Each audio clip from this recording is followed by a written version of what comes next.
இன்றைக்கி ரொம்ப ஹாப்பி. காலையில் 3 மணிக்கு எழுந்துட்டேன், தூக்கமே வரல.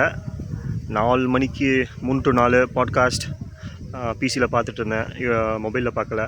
அதுக்கப்புறம் 4 மணிக்கு ரொம்ப டிமோட்டிவேட்டாக இருந்துச்சு. என்னடா பண்ணலான்னு பார்த்தா தூக்கமாக வரல. ஒரு எக்ஸசைஸை போடு, டெய்லி எக்ஸசைஸ் ரொட்டீனை போடு அப்படின்னு சொல்லிட்டு போட்டால் டோப்பமைன் வந்துடுச்சு.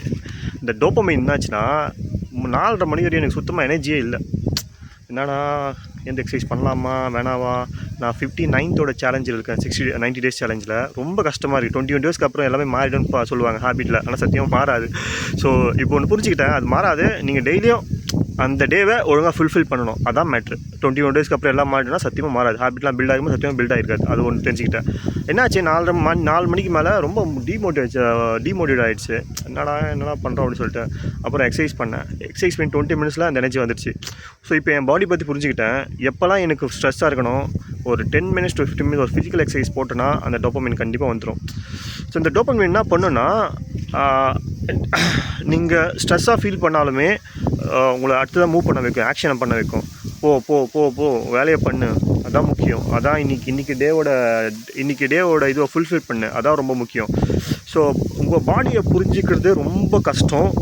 ஏன்னா எனக்கு புரியறதுக்கு 35 ஆகி போயிடுச்சு. ஸோ ஒரு ஹேபிட்டை பில்ட் பண்ணதுக்கப்புறம் நிறைய ப்ராப்ளம்ஸ் வரும் ஃபிசிக்கலாக. மடிப்பு என் பாடி எவ்வளோ முக்கியம்னு தெரிய ஆரம்பிச்சிச்சு. ஸோ என் பாடி தான் நான்.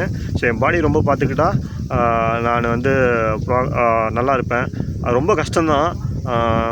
ஃபுட்டை கண்ட்ரோல் பண்ண இருக்குலேயே பெரிய சேலஞ்ச் ஃபுட்டு கண்ட்ரோல் பண்ணது. நம்ம என்ன பண்ணுறோம், ஸ்ட்ரெஸ் ஆனால் ஒன்றும் போயிட்டு ஃபுட் சாப்பிட்றோம், இல்லைனா டிவி பார்க்குறோம், பிரிட்ஜ் வாட்ச்சு, இதெல்லாம் பண்ணிகிட்ருக்கோம். இந்த 2 தவிர எதாவது பண்ணுறோமா? மோஸ்ட்லி 70% சொல்லலாம் அப்படி தான் பண்ணுறாங்க. நானும் அப்படி தான் பண்ணிகிட்டு இருந்தேன். பட் இனிமேல் அப்படி இல்லை. ஒரு எக்ஸசைஸை போடுவேன், கொஞ்சம் படிப்பேன், அவள் தான் அந்த ஸ்ட்ரெஸ்லேருந்து கண்டிப்பாக வெளியே வந்துடுவேன். அதான் மேட்ரு. ஸோ 59 days ஹேபிட்டாக பில்ட் பண்ணாலுமே சில டைம் இதுவாகுது, என்ன சொல்கிறது, டிமோட்டிவேட் ஆகிடும். அது போகிற பாதை கரெக்டான பாதையா, சிங்கப்பாதையா இல்லையான்னு தெரியாமல் கன்ஃபியூஸ் ஆகிடும் இல்லையா?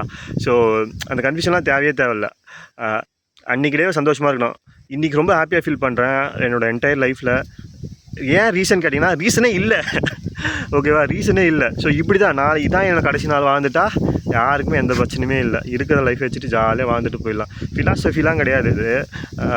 லைஃபோட இது புரிஞ்சுக்கிட்டா ஜாலி. ஒரு நிமிஷம் தண்ணி பட்டுடுச்சு. ஸோ லைஃபோட இது புரிஞ்சுக்கிட்டா ரொம்ப ஜாலி. கொஞ்சம் கொஞ்சமாக புரிய ஆரம்பிக்குது. பார்க்கலாம், என்னோட 35 வயசு ஆகுது. இப்போது 40 வயசில் பார்க்கலாம் என்ன நடக்குதுன்னு. ஓகேங்களா, பாய். Thank you so much.